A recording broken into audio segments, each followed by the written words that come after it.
Good. Good. Yeah, we got a tour of the farm earlier. She was showing us. Oh, there's Miss Sarah and Sally and Deb and David. David, am I right? David, yeah. Good morning. Oh, and there's my friend from Colorado, Amanda. Good to see Amanda. Has the cutest little boy. There's shades of hope. Good morning. Thank you. Good morning to all of you. And Trey, of course, we never get to see Trey, but I get to see his name. One of these days, he's going to show us his picture. Aren't you, Trey? Aren't you, Trey? There you go. You can see me now. Oh, wait. Where? I almost, there you are. Oh, I like your mustache. I wouldn't have known you. When did you grow that? I've had it for a while. Well, and a little beard. All righty. Good to see It's just grayer. Good. You just grayer. Yes. I mean, some people, get gray. I don't know, but I feel sorry for never do. I feel sorry for those of you that are so old you have gray hair. But oh, and there's my friends right there. Goodness me, there are Okay. the Yos. Yes, good to see y'all. And there's and there's Taylor, Jackie, Laura. Good to see all of you. Those are my dear friends, Tina up the road. Yeah. And there is Laura again. Well, it's just good to see all of you. Good to see every one of you. Misty, do you know where my pen is? Okay, I think I have everybody admitted and I'll continue. So ready when you are, Miss McCarty. Okay, all righty. Well, thank all of you for joining us this morning. And, there's just a lot in our world going on that we could really, negative stuff that we could just focus on all of the time. And we could just worry, and wouldn't accomplish anything. And so that's kind of what I want to talk about today is, are you a worry wart? And then, that name worry wart came from, it's an old wives' tale in that, and I used to hear this as a kid, is if you pick up a frog, do not pick up a frog because they'll pee on you and then that will make a wart on your hand. Have y'all ever heard that? Shake your head. Well, it's not true. I mean, it's an old wives' tale. And that's where we got the word worry wart. You worry about getting a wart on your hand. But here we're using it as a term of just chronic worry. And when we do that, when we worry, what we do is we pick out the worst case scenario that can happen in a situation and focus on it. For instance, you're in an airplane on a trip, which I haven't been in a long time because of COVID. I would love to be on one, but anyway, I will be again someday, going to St. Louis. But anyway, so you're on a plane. The pilot comes on and says, just stay seated. We have a little turbulence going on, so everything's under control. Well, immediately in your mind, the plane has crashed. When we worry, I mean, you blow it up, you worry about the plane's going to crash. It's kind of like that little nursery rhyme, Henny Penny. It thundered. Henny Penny was a little chicken. And it thundered and she went around, the sky is falling, the sky is falling, the sky is falling. She was telling everybody because it thundered. And, so we make up stuff and we can, exaggerate worry. And worry is about what's going to happen in the future. When we can bring our thoughts and our lives back to this moment, this very moment. There's very few life or death moments in the moment. And, if you're in a burning house, the house is on fire. Well, get yourself out of there. Don't sit around worrying about if there's a fire in the house. Take action and get out. And so worry is, like I said, is about the future. It's about exaggerated fear, fear, what we see, talk about, around here is false evidence appearing real. And particularly addicts of any sort can get a little bit of information about something. And we tend to build us a case, oh my God, this is going to happen. That's going to happen. What if this? What if that? That is worry. Now, I will tell you, if it's, the type of worry that I'm talking about is where there's no justification, where there's no evidence that there is any real need to have that kind of massive chronic worry. And worry too has a lot to do with control. It's when we're worried about something, it's almost like we think if we worry hard enough, we can predict the outcome, we can control the outcome. For instance,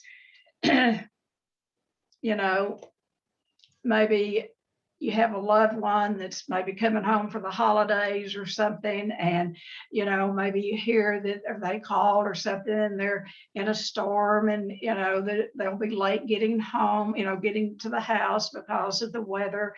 And it's about, you already have them in the hospital or dead from the car wreck. You go from that information that there is a storm to, oh my God, what's going to happen? And that is that exaggerated worry, that exaggerated fear. It's blowing it up out of proportions. And it is a part of control. It is a part of control, thinking that, if you've got a loved one on the highway coming toward you and they're in a bad storm, that somehow if you worried hard enough that you could control the outcome. So I do want to say this, though. If you do, and there are people who suffer from chronic worry and anxiety, and that can be a diagnosable mental illness. Now, if you have that kind of anxiety and that kind of worry, go to a physician, go to your physician or mental health therapist or a person, psychiatrist. Because if you have that brain chemistry, that type of anxiety that is that's more than what I'm talking about, just worry. And if you do have that, there's some good medication today that we used to not have, designed to help people that have that mental anxiety. That is a psychiatric, that is a mental illness diagnosis. Now, and this is where some different types of medication, all medication does is will bring you up to baseline. It won't bring, jack you up way up here or take you down and put you to sleep. It just brings you up to baseline where it lifts the darkness. It lifts that, that total anxiety that where you're living in constant fear. So I wanted to make that distinction between the two. And even with medication, there are things that people can do to help the anxiety. But what I'm talking about today is more just the hand wringing, just, oh, woe is me, everything's bad, what can I do, or can't. So I want to kind of talk about what can we do? I mean, what action can you take to help yourself get past, the worry, the constant, the chronic worry. And one thing, if, and I'm talking about people, and I will say that I was in this category, back before recovery, I worried every minute of my early life that my mother was going to die. I worried and fretted. I couldn't, concentrate in school as a young mother. I could hardly take care of my kids because my mother's going to die. My mother's going to die. My mother's going to die. She lived to be 87 years old. But that's the kind of worry I'm talking about. Something that we have no control over. and by a lot of good recovery and Al-Anon family group, I got over that years ago. But that's the kind of types of worry that I'm talking about. Anything that can interfere with your daily life, with just living. And I will tell you, like I started, in today's world, you can find a whole lot to worry about if you want to, but what good is it going to do you or anyone else? It's about bringing it back to the moment, to this moment. And I will tell you, this is about brain chemistry. We absolutely have the power to switch our brain chemistry. And, every thought that we have, every action that we take, a thought precedes it. And so when that thought comes up about, oh my God, what about my kids? Are they going to, or what about this or the world or this or that? We have the power to switch that. And how you switch it is, you put something else in its place. And I'll talk a little bit more about that in a minute. But one of the things that is, I think, can be helpful with worry, and I was told this many years ago by a sponsor, and I would call her and I would, take up her time, never mind that she was at work, ran an office and a medical office. And, I was so self-centered that what I was worried about was the most important thing at that moment. So I would call her at work and she was very gracious. And most of the time she would listen to me. But, this one morning, she's probably sick and tired of me calling her about all the things I was worried about. If the kids are going to get cheerleader, if they're going to get first chair to, in band, or they're going to be picked for, stupid stuff like that. Anyway, what she recommended for me to do is to write every worry that I have down on a piece of paper. Write it down, write it down, write it down. And if it's just one worry, write it out in detail, everything that I've worried about. And then what was my fear of the outcome, what might happen, all, you just write it down on a piece of paper. And pen to paper are two of the best tools that we can have, is to get whatever's in the brain out and put it on paper. And when you do, if you can calm that brain down long enough to read what you've written, you think, well, oh my God, that's not anything to worry about. But that's just one thing, is to write it down, because it can help lose the power. And then the second thing is tell it to someone else. Those of us in 12-step programs are so fortunate because we have sponsors that we can call. And if you're in a 12-step program and you don't have a sponsor, you're missing the greatest joy of the program. So when you have a sponsor and you have this worry, this problem, this worry, pick up the phone and call your sponsor and run it through the sponsor. And what it will do, once you get it out your mouth, it will at least it will at least cut it half in two. Do y'all know that? And then if she or he can help you turn that thinking around, and you can turn it to a positive. And when you share that positive, and my sponsor would have me do that. She'd say, okay, well, now you go and write about every solution to that problem. What you can do about the problem, and call me back. I know she was just buying herself some time to get me off her back so she could go to work, but it did work, So I would write down, because by that time my brain would be kind of slowed down and I could write down some possibilities of the outcome, some, different things. I didn't really necessarily believe that those things would happen, but at least I got it out of my brain and on paper, some solutions. And then when I would share that with her, what that would do is would double the joy, because in sharing it with her, then my brain chemistry was changing. This stuff works, folks, whether you believe it or not. If you want to get out of this type of dark place, do these few simple things. Start with writing it down, getting it all down on paper, and then calling someone. If you don't have a sponsor, if you're in a 12-step program, get one. Call a close friend, a member of your church, someone. Go to your therapist. If you see a therapist, take your list to them. But I'll tell you, therapists are good. I wouldn't be in the business if I didn't believe in therapy. But if you qualify for a 12-step program, a sponsor is the best tool that you will ever have in the world, because that sponsor is going to listen to you. And the thing about it is they're not thinking about, this session is going to be up in 50 minutes. You pay for an hour, but you get 50 minutes because I have to have 10 minutes to do the paperwork.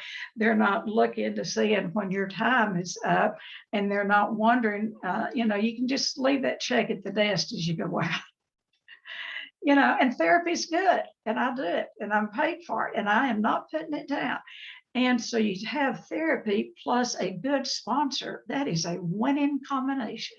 A winning combination. So write it down, share it with someone else, and then because it will help lose its power. And then, it's like speaking it out loud. And then challenge your negative thinking. If you're worried about something, I was involved in an intervention several months ago, and I sit there and listen to this woman that we were doing the intervention on, and she started talking about things that I'm not going to mention, but things about going on in the world, and guns, and people coming to her.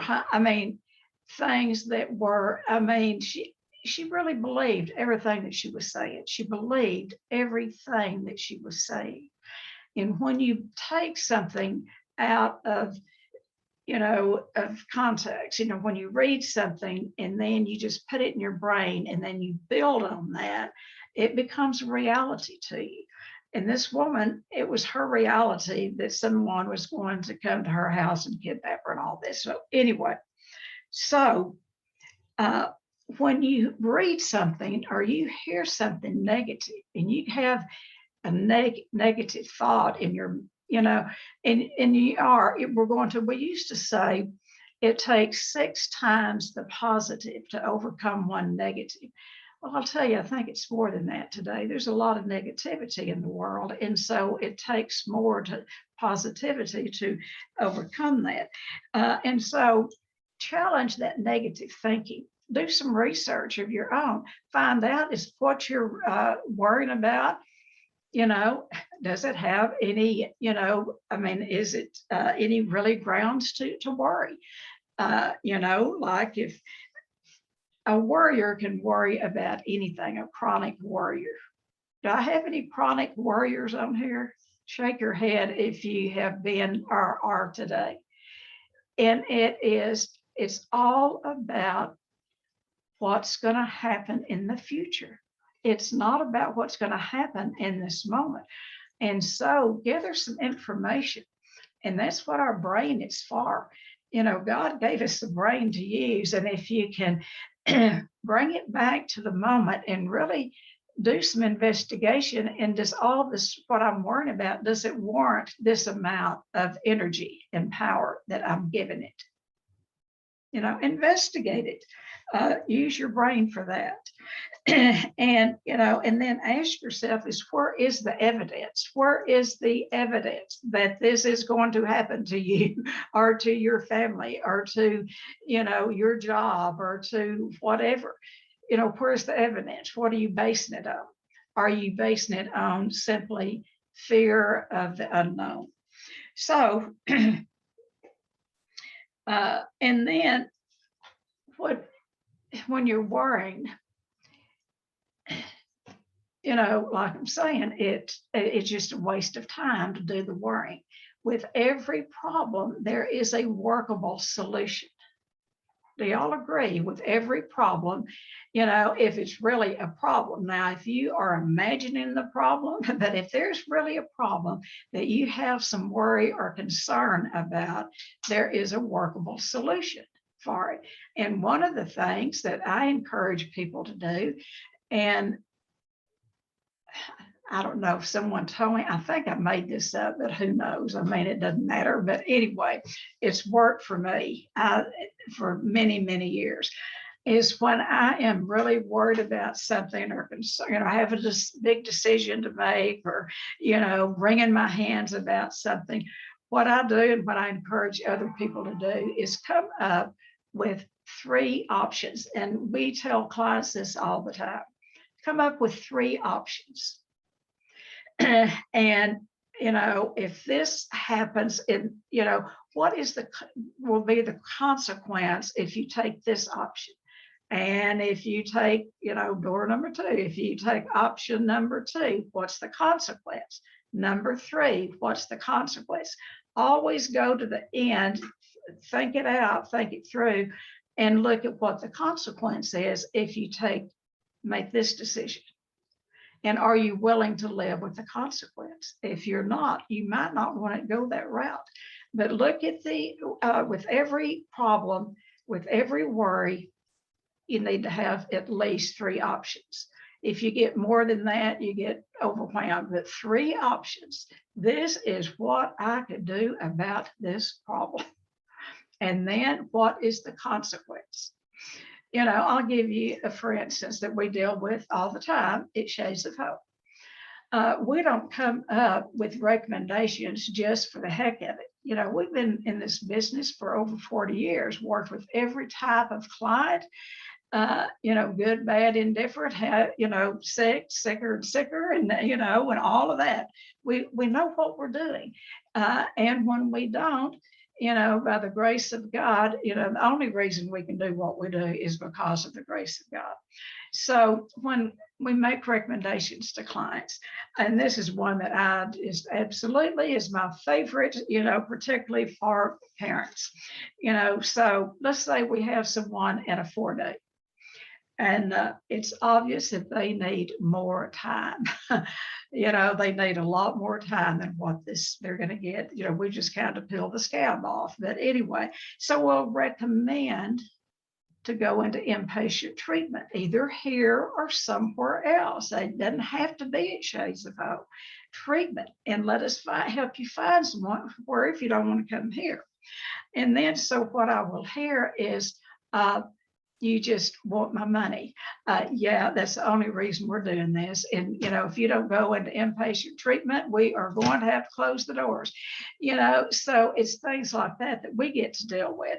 And then let's say clients in treatment and, they have made progress, but the progress has been very slow. And it comes time for the end of their 42 days. And as a treatment team, and a treatment team is a team of people. It's not Tennie. I am one part of a treatment team.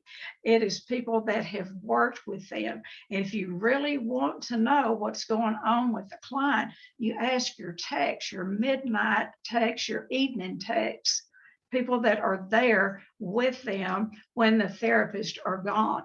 You check out, with the people in the kitchen, the people who do the cleaning, the office people, because when the therapy staff goes home, if there's ever going to be a breakdown, it's going to be after the therapists go home, and then we get called and have to go back up there. But anyway, it is, let's say that, we have a client that we feel like could need more help than 42 days. So we recommend 30 days of transition.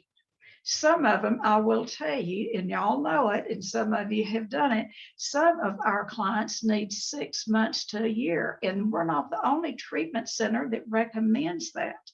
But we very seldom will recommend 6 months because it's like, oh my God, now you want all of my money. You want the house and the car, everything.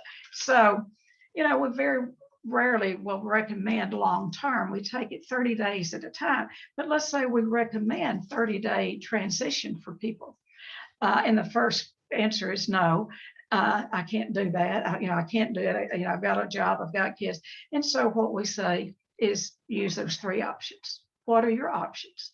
And what's going to be the consequence? If you go home with, what you have gotten so far, what will that consequence be? What will the consequence be if you stay? And the third option is that, we hear all the time, well, let me go home and then I'll come back. So anyway, so that's how we use the options with the clients, is to, give yourself a choice. Don't do, if you figure it out, use your brain, and then gather the facts. If it's a solvable problem, find a solution to it. There is a solution to every problem. And if there's not a solution to it, you're worrying about something that is probably none of your business. We worry about things that absolutely are none of our business. Do y'all?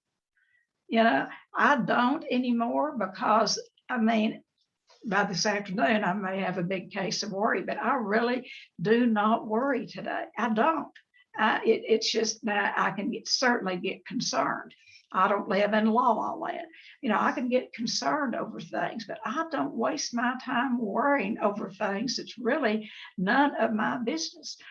For instance, what my kids do, or my grandkids do, or the people down the street, or whatever, my employees, unless they come to me with a problem and invite me into that and ask me, if for help, it's really none of my business. And it's not any of my business to waste my time worrying about what they're doing.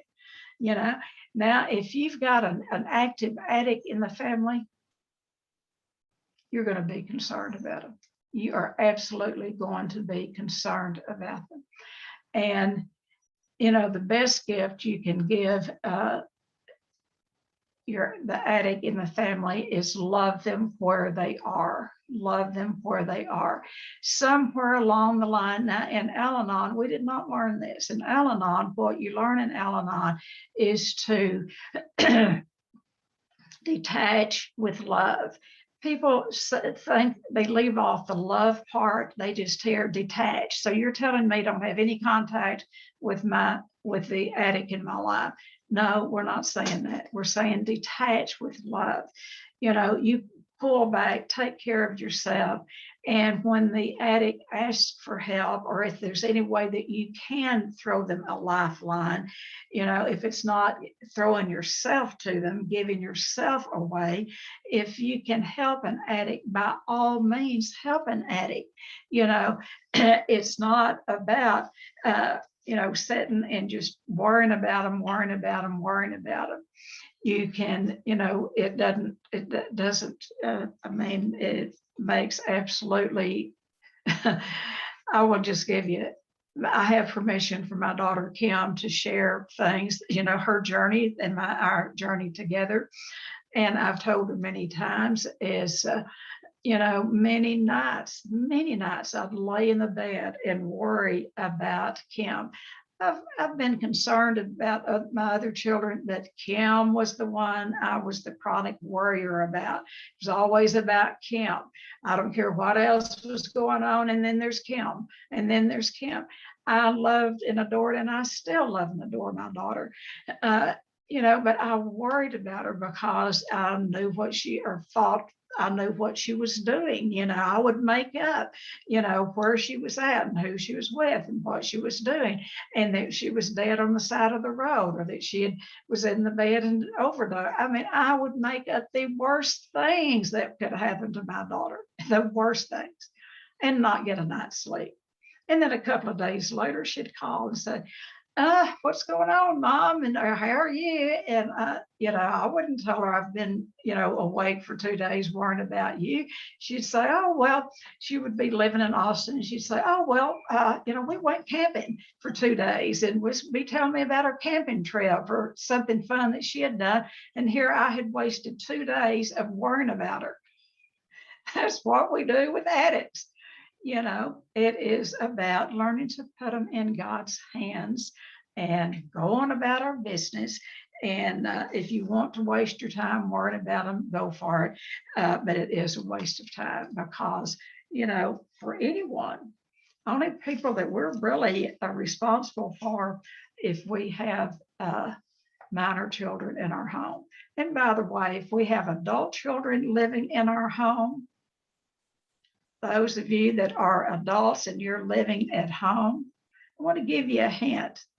It's a privilege to get to live in your family's home and treat it like you would if you were invited to a friend's home. You help with the dishes, you keep the bathroom clean, you clean your you're not a permanent guest there. If you're an adult and you live in the home, treat your family with dignity, love, and respect, and do your part. I mean, I can just go to preaching so quick. I'll get off of the preaching to young adults that expect their parents to take care of them. But anyway, how they was sharing, Kim and I were sharing yesterday with some people during family week that, we finally had to ask him to leave our home because, she wouldn't have, a rule did not mean anything to her at all. No rules for Kim. And finally, after all of the, the worry and the concern and the fret and the hand wringing and all of that, my husband and I prayed and prayed, and we finally got on the same page at the same time and invited her to leave our home. We gave her a little going away party. She hated it, but we gave her a going away party, invited some friends and some of our program friends and some of her siblings. And we have this red plate. It says, "You're special." We got to let her eat off the plate. "You're special." And we ushered her out of our home and changed the locks on the doors. And she never lived in our home again. Was I concerned about her? Absolutely. Well, I wonder if she'll wind up at the Salvation Army. I don't, but I'll tell you what, no one has more ingenuity than an addict. By the next morning, she contacted her dad, not me, but she called her dad. She had a job, she had an apartment, she got an advance on her salary, and she was good to go. That's what happens when you nudge them, So anyway, thanks, Kim, for allowing me to share some of your story with, her story and our story kind of comes together. And it took us years to get there. I'm not sitting here saying if you have a teenager or a child or adult living in your home, do not go this morning and kick them out just because Tennie said so. That was a long process working through with sponsors and a lot of prayer and a lot of soul searching. And I will tell you, it's the best thing we ever did in our lives and in Kim's life. So, all righty. One of the things that you probably know this, but when you are worrying, you're usually sitting by yourself alone, focusing on what is going on. So get up, get outside, walk, get out in nature, exercise, change your position, change what you're doing, do a task out in the yard or in the house, get busy doing something to get your mind off of it. It's really that simple. It is to change our thinking. When you change your thinking, you're going to change the outcome of your world and what's going on in your world. The world may not change, but your outlook on it will. And another thing is, everything comes out of our brains, out of our imagination. Do y'all agree with that? See, these worries, we imagine most of them. We get them, we make them up out of our imagination. Now, I will tell you, whatever we put out there in the universe, if we want to put all that negative stuff and that worry out there, you do that long enough and you keep putting it out there and you keep putting it out there, it's going to find its way back to you. I believe that beyond a shadow of a doubt. On the same token, you start putting out the good stuff, the good vibes out in the universe. You put out good thoughts. You put out, action, positive action. That's what you're going to get back. There is no failure to this approach. It's not. It comes out of our imaginations. Our brain is the most powerful computer that God ever made. And this right here wants to work for us. And if you want to work it in a negative way by spending your life worrying on things that's half the times not in your even in any of your business, and then other things maybe are your business, but you can't find a solution to it, so you just want to worry about it. Worry what's going to happen, what's going to happen, what's going to happen. If you're going to do that, your brain will accommodate it, and it will just keep coming up with more negative scenarios. But if you want something different, change that in that imagination. Imagine the good stuff. I want to give you one little thing to close with. Before I ever bought the property at Shades of Hope, I didn't know anything about the property at Shades of Hope. I was working at the Serenity House in Abilene. I knew that I wanted to treat all addictions. I knew that I needed to love the Serenity House, but I knew I wanted to do family work, and I was limited in what we could do there. And so I was thinking of what I wanted in a treatment center. And I took a poster board. I think they even call it an image board now. I didn't know what to call it. I just did it. God will reveal to you things to do if you are open to it. So I took a piece of poster board and I drew on there, and I'm not an artist, but I drew on there what I would want my office to look like at the treatment center that I wanted. You got it? So what it was an office that had French doors, and it had, when you look out the French doors, you saw greenery, and you could see pink roses around, and inside you could see some shades of pink and green, but it's the French doors that really, because I wanted to be able to see life outside those doors. And I wanted the clients that I was seeing, I wanted them to be able to look out and see life, that there was more to life than the problems that they were having at that moment. And we had a huge oak tree. Well, that's before. But anyway, I drew this beautiful tree out there, but now it had fruit on it. So when I got to looking for property, I could not find one place to put the treatment center. Everything was a dead end. I mean, we couldn't find any place in Abilene or Buffalo Gap. Nothing, I didn't even look in Buffalo Gap. We looked in Abilene. Nothing worked out. But I just prayed about it. Didn't worry about it, prayed about it. Went to a meeting. I was out of town, went to a meeting because I needed to make a decision.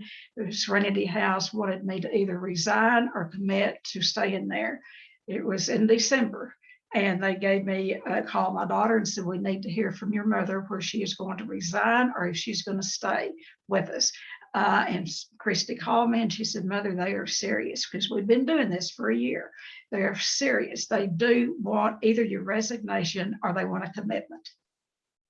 And by that time, I'd put the eating disorder unit there. I had it there for a year.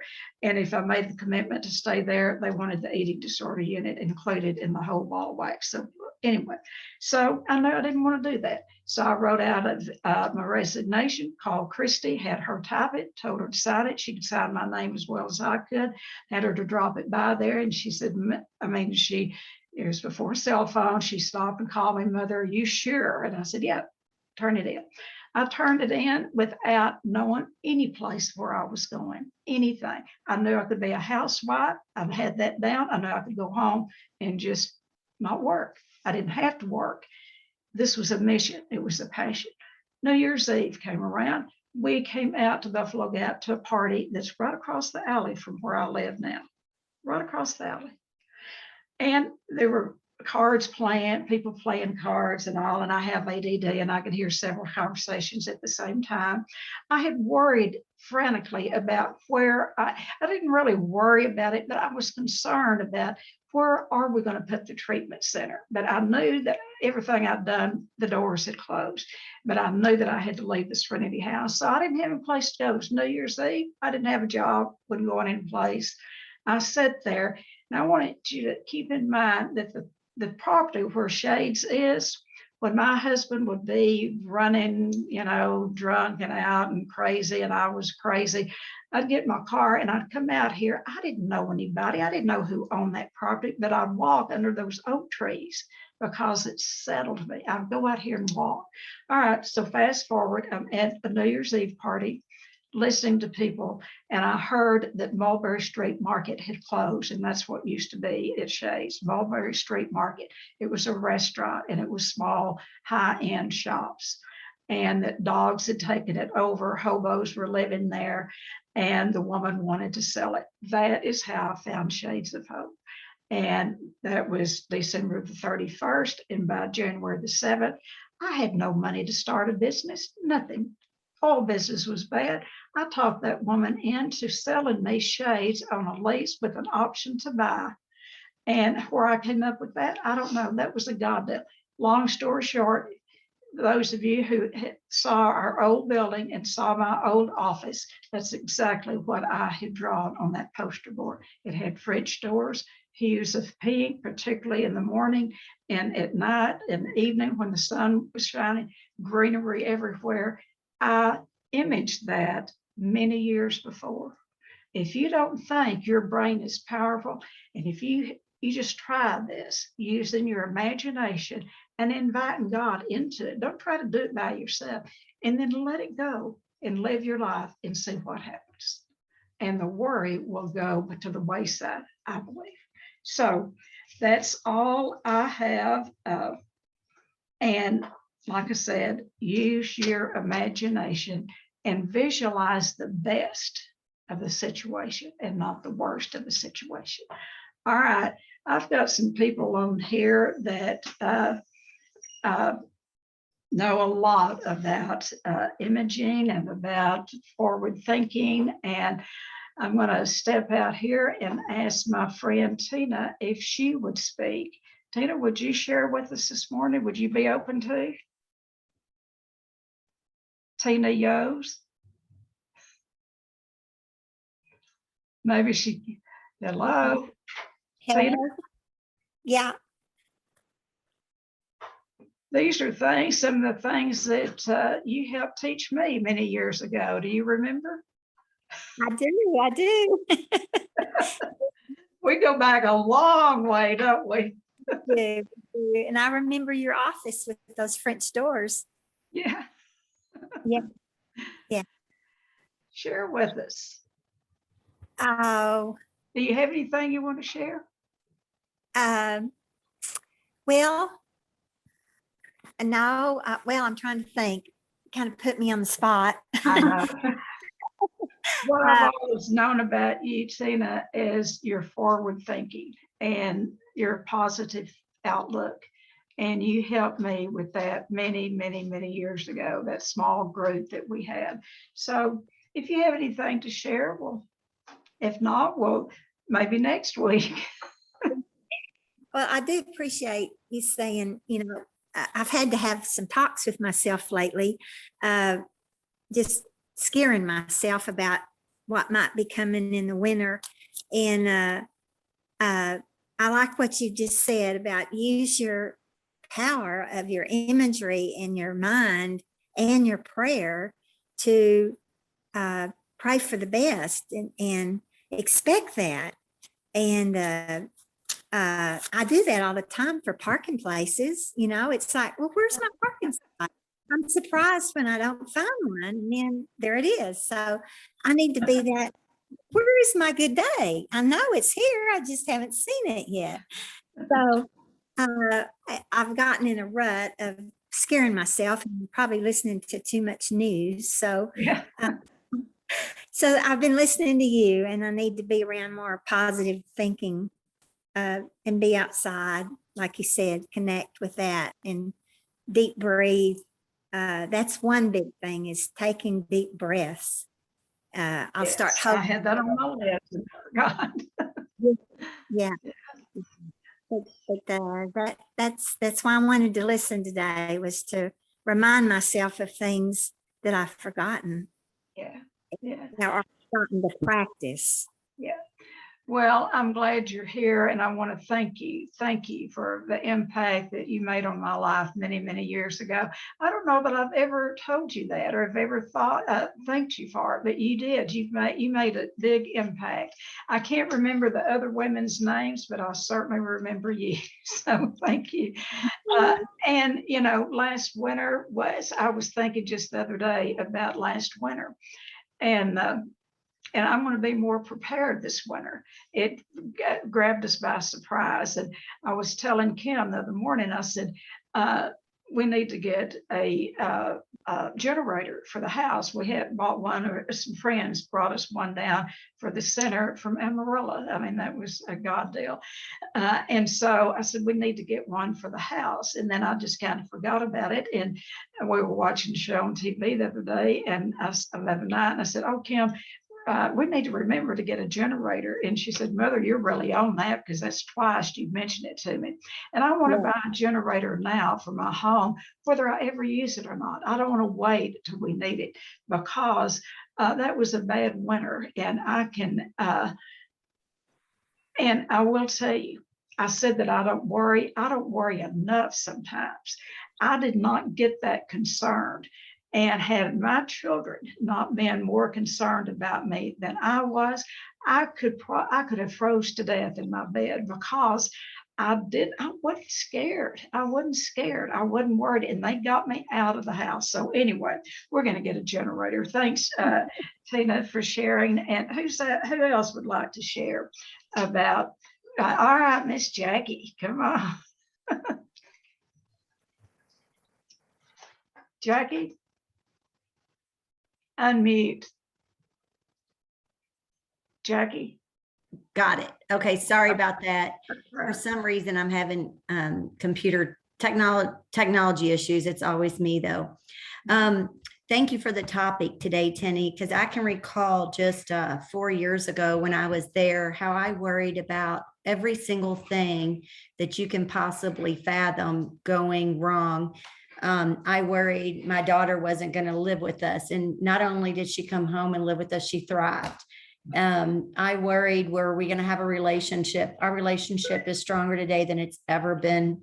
And I have Shades to thank for that. But I worried myself to death. And today, I think a lot of my recovery has evolved around letting go and letting God. And I've replaced worry with faith and hope. And I feel like when I do my daily gratitudes every morning, I'm filling it up with positive things. So I think those positive things that are happening for myself right now are because of what I have changed in my thought process, doing my step work and trying to when I have a worry, I call my sponsor. I do I do what I'm supposed to do. I go to my meetings. I thought when I left Shades 90 and 90 was unattainable. I thought, can I even do it? Today, I don't have to do it. And I choose to go to 5 meetings a week still to this day. And it's been 4 years later. So I think this program works if you work it. And I think what you said about that really stuck with me today is get what you put out in the universe. So I used to worry about everything very negative because I was a victim and I played that role well.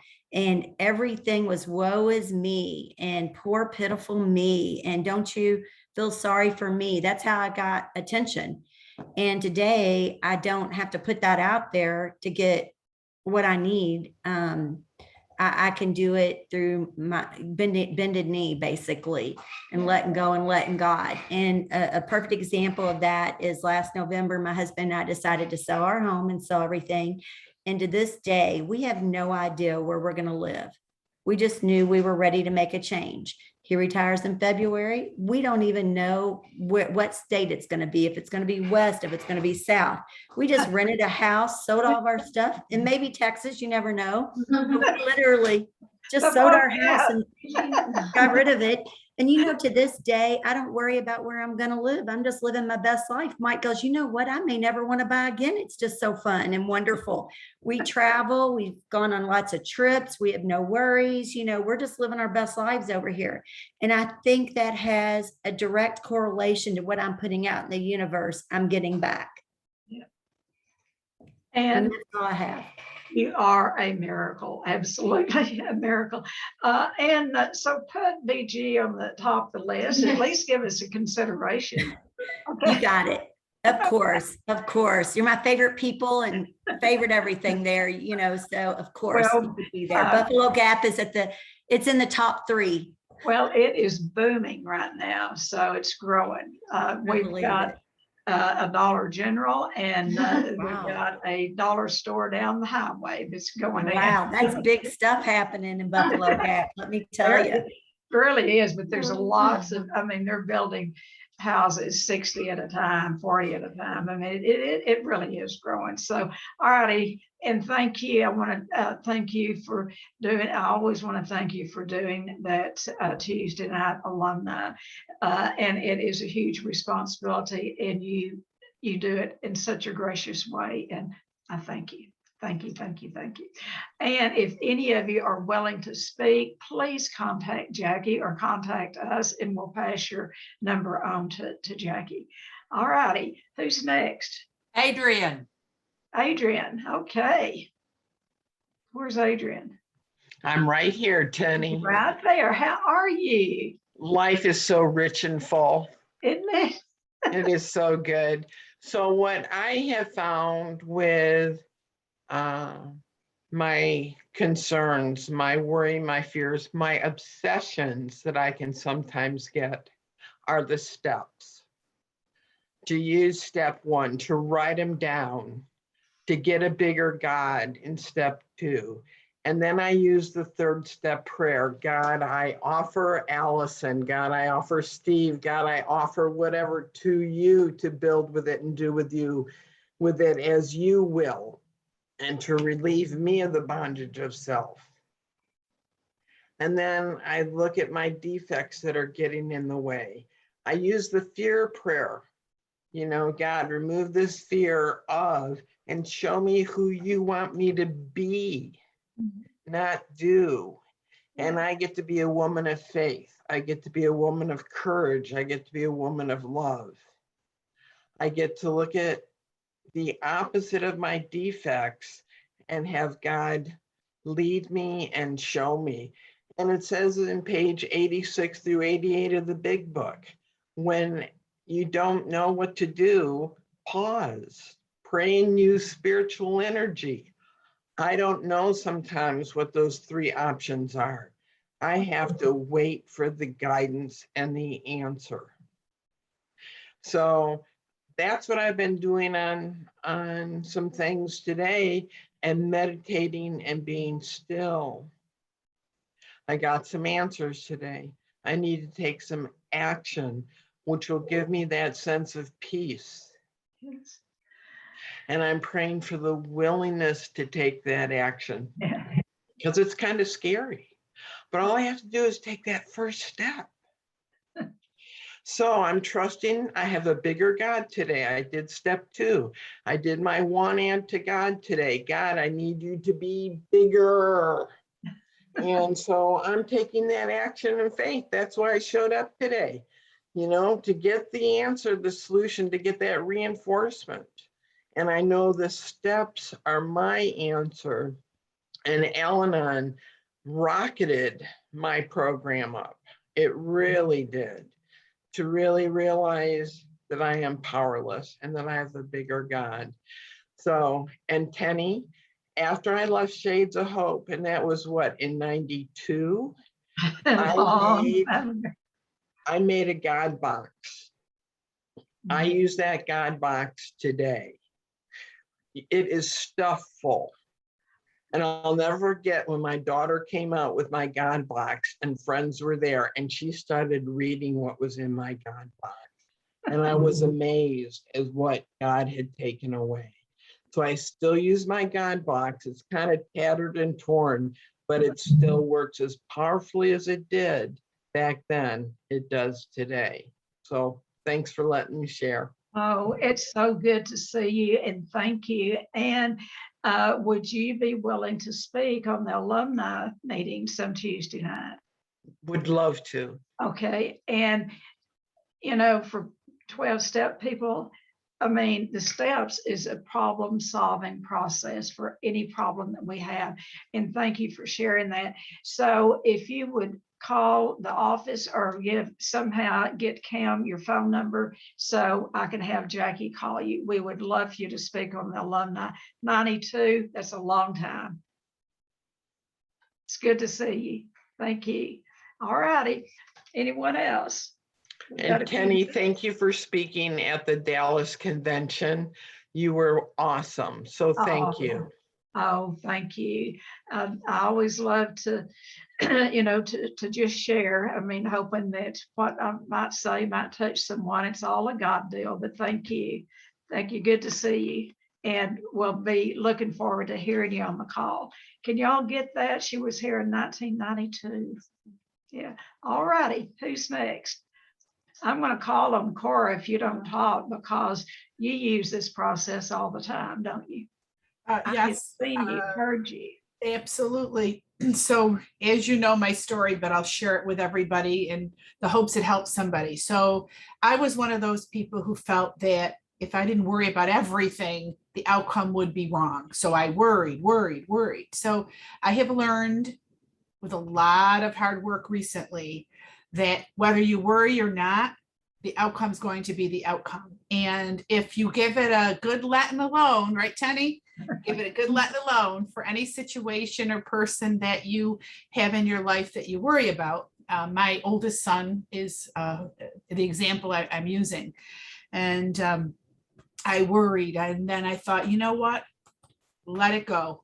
Pray for him, because God loves him the way God loves me. And why do I think that God's not going to take care of him the way God takes care of me? And I gave him a good letting alone in a house full of tons of tension. And in the most roundabout way, he got the most amazing job. And my fear that he was never going to leave our house as a 22-year-old adult son, he can't wait to go to New York City. He's already half out the door. And so that was a good lesson for me, that if I pray and I surrender, which I did, and I gave him a good letting alone, and I didn't try to micromanage and control, that at the end of the day, the result was the result, and it was what God meant it to be. And that is the great lesson I have to remember.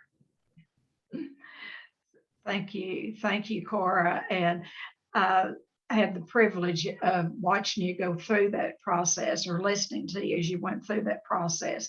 And you used the tools. You did exactly what has been recommended. And, it kind of surprised me. I mean, actually really surprised me that, you just got on the plane with your husband and your daughter and went to Paris and let your son go. You went on a vacation for a week. I don't know that you would have done that 10 years ago, but who knows? Well, Tennie, honestly, that's why I think in this program and in what we do, the wisdom that you had in your experience that you could share with me, and that I was open to receive it. But for that, I never would have done it. I wouldn't have been able to get on that plane with the tension I had at home, and had a wonderful time and a wonderful trip, and just, again, a great lesson. But I did listen to what you told me to do. I did, as I always do. So that helped. All right. I want to rub that in. Okay. Thank y'all. Anyone else? We got time for one more. Sammy. Sammy. Hi, Sammy. Hey, Miss Tennie, good to see you. Good to see you. Speaking of God stuff, wow, this has been a God shot. This has totally been, this is absolutely what I needed today. And I can never tell you how much I appreciate you, Miss Tennie. I'm your number one fan from way back. But I've been experiencing a lot of worry and a lot of anxiety lately. I live here in New Orleans. We've been out of power for quite some time. We just recently got the power back on my house, but the city's not back. I had a whole set of things that I was planning to do in the past 10 days that have not happened. One of them was a trip to Washington, D.C. with the Oxford House World Convention. Another one was to move into a new Oxford House when I got back this past Monday. And none of it has happened. And I'm still here, like at, where I was before. And I don't know. I had all these things lined up, and higher power said, nope, that's not going to happen, is how it feels right now. And walking into this meeting, I was very, very worried about, like, I don't know what's going to happen with this new house. I don't know. I don't know what's going to happen with my jobs, which, and none of this makes sense. None of this makes sense. Like, I'm also been worried about, like, am I going to be able to maintain my recovery? But, the reality is that, like, I still do have a house to stay in. The reality is that, like, even if this new house that I'm supposed to move in doesn't come to pass, I do have a roof, I have air conditioning, I have electricity, I have running water. I've put out a lot of, what am I trying to say? A lot of feelers as far as, like, working as a translator and interpreter, especially during this crisis. Because that's my shtick. Like, that's what I'm looking to do, is be a Spanish language interpreter and translator. And I'm just waiting on people to get back with me. And as far as recovery goes, this is just another thing that the higher power is going to walk me through if I let him. And an hour ago, Ms. Tennie, I couldn't see all of that for the worry and for the fear. And you got me there today. Thank you so much for today. Thank you for sharing. Thank you for sharing. And I would support you in putting your recovery absolutely at the top of the list, and everything else will fall into place. Just keep your recovery, and thank all of you for sharing. Next week, we're going to be talking about skin hunger. Our skin is the largest organ that we have in the body. And, skin hunger, there is and we'll talk about it next week, but how important that touch is, that human touch. And people thrive on healthy human touch. And Ms. Sarah, thank you for the topic. And if anyone else has a topic that they would like to talk about, let us know. Some of them that I'm thinking about is, I don't know that I've ever talked about relationships on here. I'm thinking about doing that. Yesterday would have been my sweetheart's, Mr. Mag. It would have been our 59th wedding anniversary. And so I'm thinking about maybe doing something on relationships, and not just coupleships, but, relationships in general. And then thinking about doing something on eating disorders. I'm forgetting.